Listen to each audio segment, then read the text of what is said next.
Hello and welcome to JROCK'S Babylon. Our guest for today is Bangalore Choir lead singer David Reece. How you doing, David? Hey, Jason, good to see you. Nice to meet you finally. Yeah, I got to tell you, David, I'm sure you don't remember this because you've done a ton of interviews over the years, but I recently seen your appearance on the Jason Green show, and you were talking about years ago, when you found MySpace, you remember what MySpace hmm was, and you had just released one of your solo albums at the time, and that's where I initially hooked up with you, and I used to do these email type of interviews, and I remember one of your solo albums, you actually sent me a copy in the mail so I could also review the CD. And what was really impressive is the next time you released a CD, you thanked me in the booklet. I was like, wow, what a nice guy, Yeah, I remember. Yeah, yeah, We've talked to each other for probably 15 years, yeah. back So and forth. nice to catch up with you. And of course, we're talking about Bangalore Choir today. And I remember when I believe it was on Target CD came out, got a lot of huge press, a lot of noise was made about it, and the band kind of disappeared. Talk a little bit about that. Uh, the evil grunge movement. Yeah. If a band could have had everything lined up as well as Bangalore, I don't know many of them that did. Mhm. We had HK Management. Of course, they had Whitesnake and Hart and Don Henley. We had Stevie Nicks' personal assistant was our personal manager. We had giant Warner Brothers records. We had everything, Yeah. perfectly laid out. And that's the thing about rock and roll. There's no guarantee. You could Yeah. have all the sauce, Yeah. but Yeah. And with when that being people said, just get tired of a certain era, what are you yeah, going to do? Fight yeah, it? yeah. With that being said, the band just put out a great new single, Bullet Train. Talk about the decision to get the band back together. I mean, I'm glad you did. It's kind of we've been waiting for a release like this, from you guys. Well, in all honesty, I started thinking about branding. Hmm. I've been kind of doing the solo thing for quite a few years now, and I was in France last year, and I do fairly well with drawing, and I play a lot of this on target music in the set, and everybody knows it. Sure. Yeah. So driving back to Italy, I started thinking, you know what? Mike Tramp, Mike Tramp's White Lion, Yeah. Dokken, Bonfire. It's really like brand recognition, and I wanted to elevate everything. And I felt like there's a lot of business left undone with Bangalore Choir, to be honest. So I went back and revisited On Target as much as possible, trying to recreate 30 years of memory. Sure. Yeah. And I got there. And it took, 4 or 5 songs with Andy Sisino to figure out where we were going.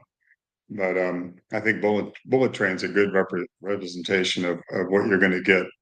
Yeah. It's a great. I call it Um, my weapon of mass production. yeah.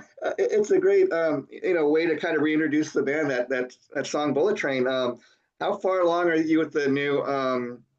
I'm assuming it's going to be a full length. You think it'll come this year or next year? The album, Yeah. yeah, it's actually 16 tracks. Oh wow. And Giles Lavery from Braveheart said, let's do Act One, Act Two on the record because I had about 24 songs Oh that I wow. really liked. Yeah. So we chiseled it down. So Act One is 8, Act Two is 8, and it was kind of in the way he was talking about, kind of like a Steinman production, like Okay. Meatloaf. Oh wow. You know what I mean? Big Yeah. big choruses, big hooks, kind of a story, That's follow the pretty. bouncing ball kind of thing, and Wow. that's what I think I achieved with it. It's I'm really stoked, bro. So I assume you're going to release the part one and part two separately. It's not going to come out the same day, right? No, well, same CD. Oh wow. What a Yeah, way to come back. I love that. New music, a double album. Wow. It's well worth the wait. yeah. I think we just made it within the space of a record with the time limit. I think it's 100 minutes. Yeah. And I think we're like 30 seconds shy of 100. Yeah, yeah, wow. And of course, a lot of people like myself, David, first came to know you, of course, when you were asked to replace the legendary Udo Dirkschneider and Mm. Accept. Um, Share with us, if you can, how you got the gig. Oh, God, a crazy story. Before, except everybody you meet's a waiter or is a waiter, but says they're an actor or a rock Sure, singer in sure, yeah, LA. yeah, I couldn't get arrested.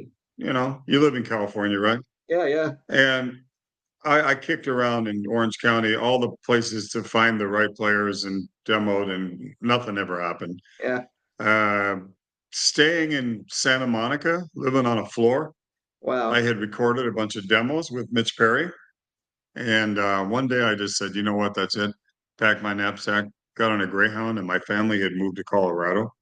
Okay, Well, in the interim, Dieter Dirks had flown to LA because he knew this woman I was staying with. They were kind of dating. okay. And he was doing Scorp's business, but he was also there saying, hey, I need a singer for Accept. And she goes, listen to this guy, and handed him the cassette of these 5 songs. He said, that's the guy.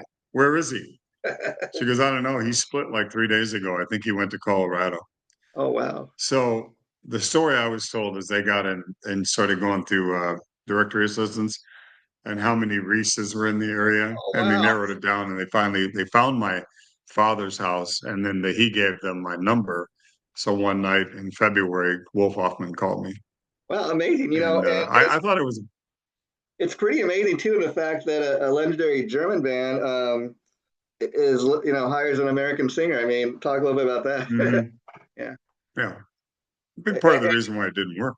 yeah, yeah, Yeah, I mean, the goal was mass exposure. You know, let's break the U.S. market. But what the suit and tie guys fail to realize, especially with the European fan base, is a little loyalty thing. yeah.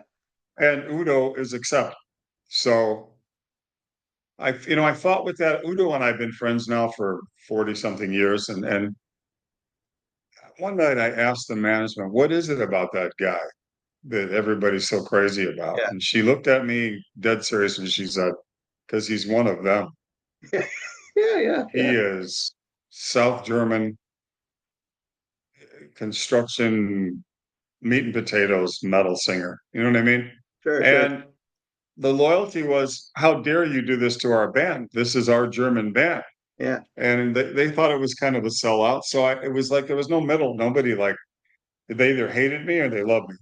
I mean, You at know, that it time, was let's be honest, the Scorpions and probably Accept were the two biggest German metal bands at the time. yeah, we had Halloween, a couple Halloween. others that were making a mark. But yeah, Scorp's first, us second. Yeah. And I bring all this up because again, like I said, that's how a lot of people first um, came to know who David Reece was. And interestingly Yep. enough, it didn't work out, and the album at the time didn't sell well. But I've heard you talk over years about the fact that, in spite of all that, now years later, people are checking out the album and loving it. It's so weird, man. I'm like this 30-year delay guy. Yeah. Um, they reissued the record like 5 years ago. I was the special guest on Udo's Steel Factory tour. Oh, okay. And right before that, they had printed like 3,000 copies of Eat the Heat in orange vinyl. So all these people were coming to the gig at merch and going, would you Yeah. sign this, please? Forgive me. Yeah. It's really a great album. Well, 30 years late, I'll take that. Yeah. But frankly, I wouldn't be speaking to you in other media That's had right. I not got that gig because I And, was just another rock and roll singer. There's one of us on every corner, and and what's really I'm amazing about grateful for the opportunity. Yeah. What's really amazing about it, David, is this is like you said, it's what launched your career, and amazingly enough, I think even Bangalore Choir and some other stuff you've done, I dare say, is more popular than that Accept album you did. But at which is kind of interesting because your own stuff, the songs you wrote, people have really kind of loved, and you hit with that. That's the thing, when you're in LA before that happened, I Yeah. couldn't get arrested.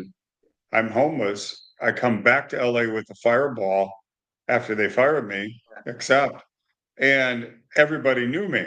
I could go anywhere. I could get in anywhere. You know what I mean? I had carte blanche. And the next thing you know, all those heavyweights I told you about were sitting around tables, working on deals with me.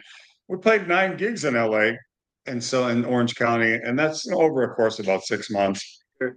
We got an offer from every label in the state, and I had the momentum. I was driven, and I think I delivered a great record with On Target. Timing, of course. Yeah. Who could have predicted that was going to happen? I mean, in retrospect, Yeah. how many leather pants and bleach blonde haired guys were in lead singers and bands? I mean, people get kind of tired of that Yeah. stuff. I So mean, we, I we think it's killed ourselves off, I I think think. it's, You know what I mean? yeah, yeah. I think it's an interesting part But of there your were some story great is, songs coming out. yeah, I think it's an interesting part of your story is that, like I said, I'm sure you would have loved to have hit it big with Accept, but it's kind of interesting, when you got to that point, you hit it with your own music, not not singing other people's songs, Yeah. Yeah. Yeah. And I was, what's the word? Hell bent. I mean, they will not destroy me. I will survive this. And I still have that heart to this day. I mean, it's not like a competition, but Yeah. I want to release quality songs and try to keep singing well. I've been doing this for a long time, bro. Oh yeah, yeah, sure. And I've Yeah. had success and I've had no success. It's And you're in there for the long it's a haul. roll of the dice. You've been in Yeah. there I for mean, the long what else am I going to do? yeah. I've Well, cowboyed, I've yeah, yeah, cowboyed, built houses, I've done everything, you know? yeah. As much as I followed you, another thing I just recently learned, I never realized that, when Rob Halford left Priest, you were one of the guys that initially got offered to come down and audition. I, in those days, I could sing that stuff because, I'd done that side project after Bangalore with Greg Chase on Circle of Silence. And that was pretty heavy because, I mean, even me, Janie Lane, all those guys were going, we got to get with the times. So we were releasing kind of dark, heavy stuff. And I mean, we all listened to Sabbath when we were kids. Of course, we grew up on that, but the real grunge fans knew it wasn't real. Yeah. But I had gotten wind from Metal Hammer that they were looking for a singer. And I submitted that record, Circle of Silence, to their management.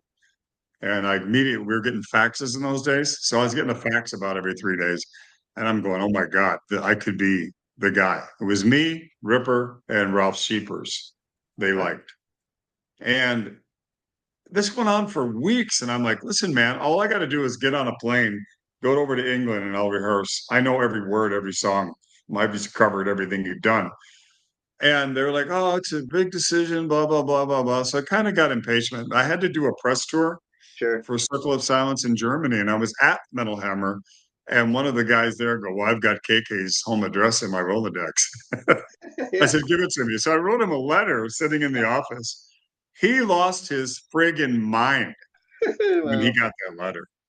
And so I got the hate fax back from management. How dare you step above me? And I said, all you got to do is say, hey, come over, let's jam.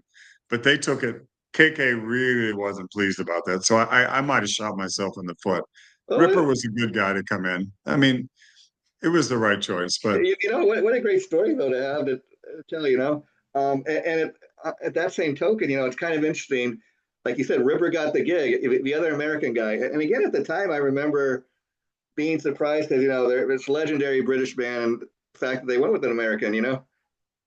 and it worked out, I think, Well the way done. it was meant to. But at the same time, Ripper, as great as those two albums were that he did with Priest, they've kind of been, buried. Like they're unavailable, they're out of print, and he's doing his Yeah. thing with KK Priest, so it's come full circle. Well, it's like Blaze, I mean, with Maiden. I mean, it put us all on the map, Yeah, but in retrospect, it also harmed us in a way. It does damage and it does great things. But like you said, he come full circle with KK now, and they're not doing too bad. yeah, I mean, one thing about Ripper, I'll say, that guy never stops. yeah. He's on tour nonstop.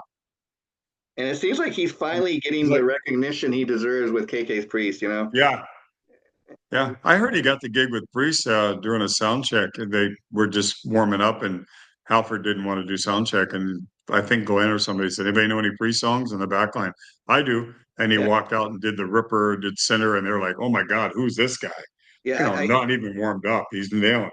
I think the story was that Scott Travis had seen him play in a Priest tribute band. Yeah. Yeah, something like that. Yeah. I So just saw those guys here in Italy. Warlord opened up for him at a festival outdoors and yeah, saw Scott, hung out with Andy for a while, and the wife got to meet Richie Faulkner, which was like the biggest day of her life. And Rob was kind of laying low. He was hiding out in his dressing room, so we didn't get to spend any time together, but they still got it, man. yeah, they still do. And again, talking about Accept and KK's Priest, they toured for quite a while together, those two bands, and it's interesting that Accept had somewhat of a comeback with their new singer that's been with them for several years Hmm. now, and it's great to see them having that kind of success finally. Yep. Yeah, I mean it's back to the branding. It's a trademark.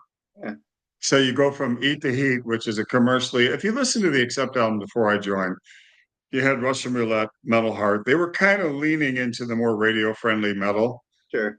Um, but Udo's voice was not suited for across the pond in the US. It would be underground metal still.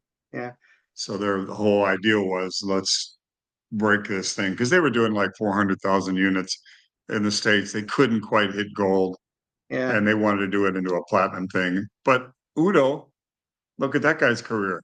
He's sure. got Dirk Schneider, UDO. Yeah, He's got Balls to the Wall Celebration. The guy's got like three bands, the same guys doing three different sets and still killing it. yeah. He's kind of doing like you, doing different things, but people still love him, and that's why he's been able to Yeah. remain successful. Now, you also, I heard recently talk about the fact that, you quit the music business, I guess, so to speak, for about 9 years. Talk a little bit about that and what that was like. Well, you go from Bangalore Choir on Target. We were going out as the opening act for Whitesnake, Slip of the Tongue. Oh, That wow. was the plan, Yeah, the talk in the yeah, office. And we're going, oh my God, 40 cities, Asia and Europe. And then literally less than a month later, being told to get a real job, it's over. Had I known that grunge hadn't hit the shores of Europe, I could have brought the band here because we really had a good thing going.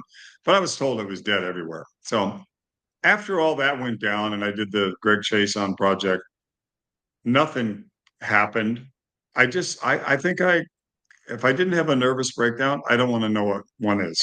You know what I mean? sure. I don't want to know because it was a dark time. Luckily, I had skills from normal jobs and I could go back into the breaking my back every day, which any man or woman that does that, I'm right there with you because I know what it's like. You got to eat, you got to put food on the table. And I just said, enough. Yeah. Who am I kidding? So I ended up in Montana on a dude ranch, Wow. managing 400 heads of cows and I don't know how many bulls and horses, being a cowboy because I came from the South and I kind of grew up in that. I wanted to go back and I loved to hunt. And so Montana was like Africa for me. So I was going up there to hunt all the time, met a bunch of cowboys, got hired on, didn't know shit. I thought I did. And I ended up being normal Dave Wow. for a couple of years. But in all sincerity, in my pickup truck with my rifle in the rack, I'm singing all day long, doing chores, not singing like I used to because I Yeah. wasn't out there Doing it. singing hard like I do. But I missed it. You still got to And respect I'll that, tell you, I think you and I talked about this. I think Yeah. I raised bird dogs too for years. I trained dogs and I got a computer. I didn't even know how to turn one on. And I lived in a real rural area. My nearest neighbor was 5 miles away. And this guy from Canada was buying dogs from me. He was an IT guy. And he walked into my house one day, my farmhouse. He goes, where's your computer? I got stuff. I go, I don't have one. He goes, what? Are you insane? What do you mean? I go, I don't know anything about that. So he brings me this computer. And in those days, this dial up. Yeah. AOL. So, You got mail. hey, fine. I think I met you. It Yeah. was like mid 2000s. Something like that. Yeah. And I set up a page. And that day, I had three band offers. Wow. Wow. Yeah. It was nuts. I mean, London, Sweden, and I'm like, what is this all about? Um, so Yeah, well, that's kind of how I eased back into it. thank God. I mean, and I got all respect in the world for that, Dave, the fact that, and it probably does come from the fact that, one time you were homeless, but there's no shame in, doing what you have to do to get by, make a living. I'd do it tomorrow if I had to. Yeah, yeah. Thank See, God I paid my taxes and I learned a trade and I know how to live because I know a lot of rock and rollers couldn't make a beer fart in a whirlwind right now yeah, at my age. They wouldn't know where to go. yeah, And they were big at one time and it's sad. But I always had a job yeah. and I paid my taxes, and I always because I knew this wasn't going to last forever, Sure. you Yeah, know. yeah. And it's amazing to And think I of the don't want to blind. be one of those guys that can't sing Yeah, like he used to, or I mean, I don't sing like I used to, obviously, with age. Time takes a toll on everyone, but I don't want to be one of those guys kind of faking it out there, yeah. So if ever came to that, I'd step graciously aside and say, hey, had a good run. Here's my trophy, give it to somebody else. Yeah, I mean, at the end of the day, how great is that somebody telling you, hey, you need to get on the computer, kind of helped you get back to where you are today? Because I remember, just think how far that we've come from MySpace to Facebook to where we are now, Yeah, we're on Zoom and we're talking. You're in Yeah, California and I'm in Italy yeah, and we're having a live chat. It's amazing. But to amazing. ask me to do this, if this had been available, Yeah. I wouldn't even know what button to push. I can This relate to guy, that. thank God. I can relate to that because Huh? I remember during the pandemic, I have a day job and we weren't able to go into our office or anything for several months. So we had to do everything over Zoom from our house. And at the time, it was very frustrating because I didn't have a clue how to do it.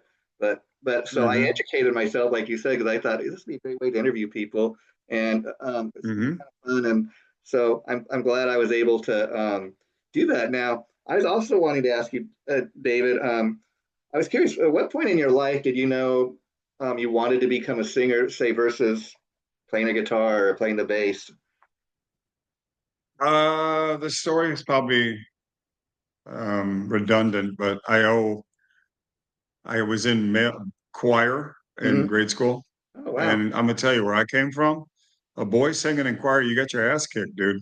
That Yeah. was a sissy thing to do. But I love to sing. I love to sing at church. And I had a music teacher named Mrs. Harnick who played acoustic guitar. And in those days, I was a high tenor, I guess.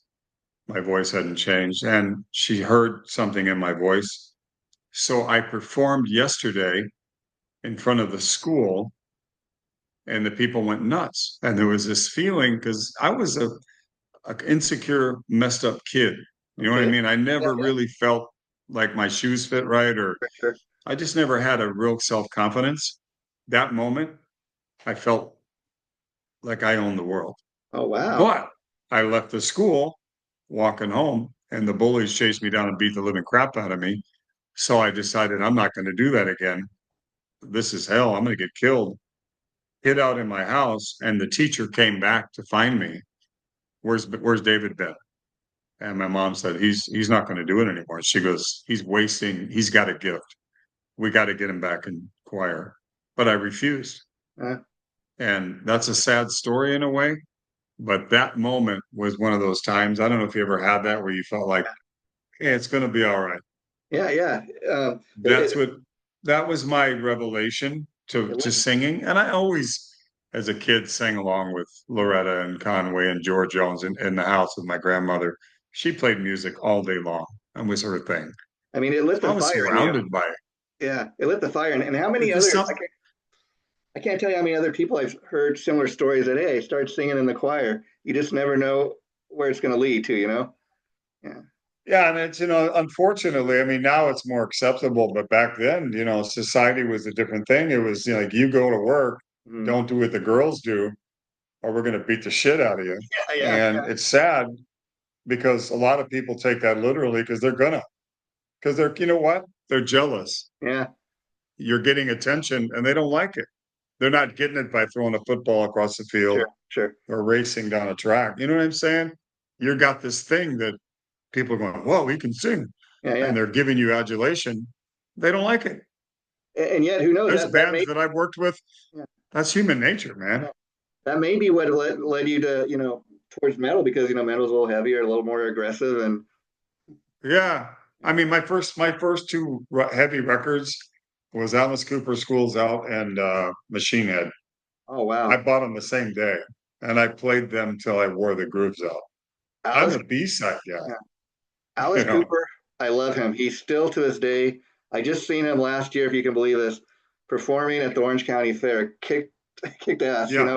at his What a age. band, huh? And if you're an Alice fan, I urge you to check out his new album, The Revenge of Alice Cooper. Kick ass Oh stuff. yeah. The original band from 50 years ago. Yeah, Yeah.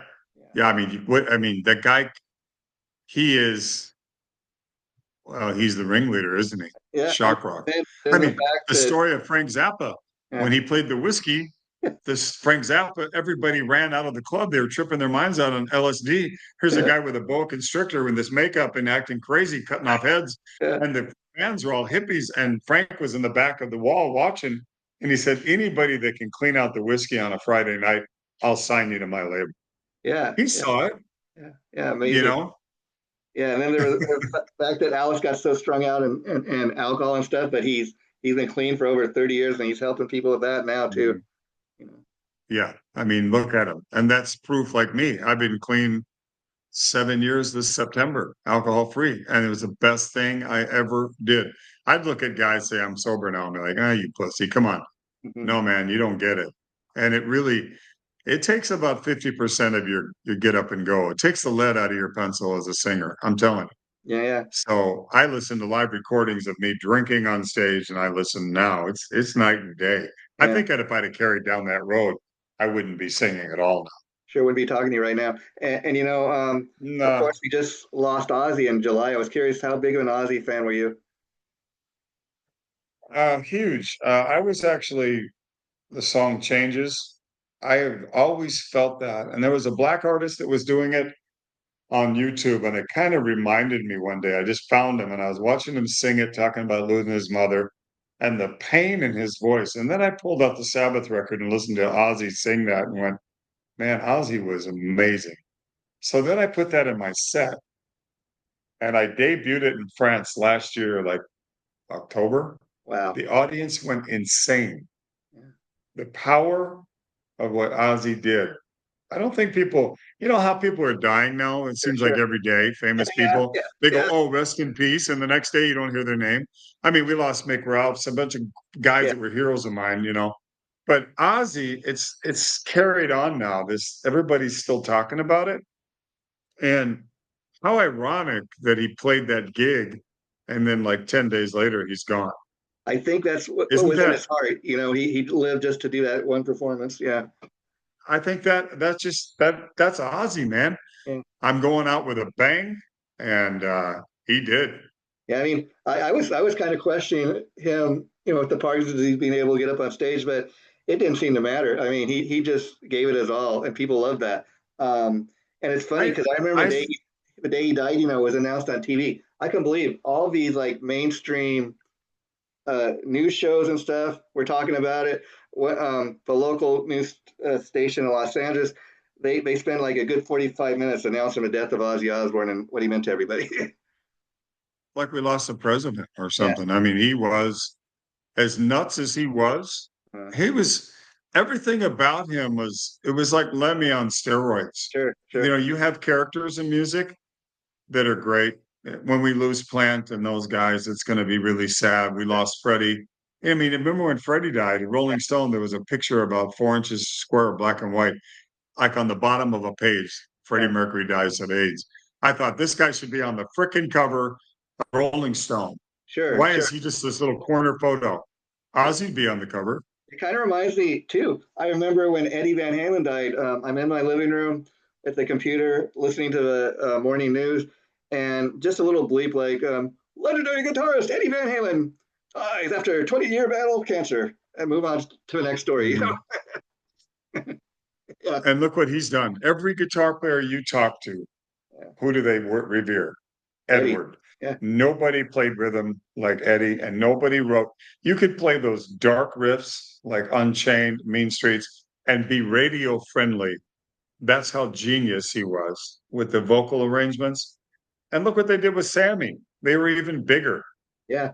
And you know what's But really amazing about Edward Van Halen is when people learned the fact that he could not read a lick of music, but yet look at the career he had. and he could take guitars, hundreds of thousands of guitars. Look at Chris Holmes's guitar. It's on the cover of Women and Children First. He sawed that guitar to pieces because he wanted that guitar.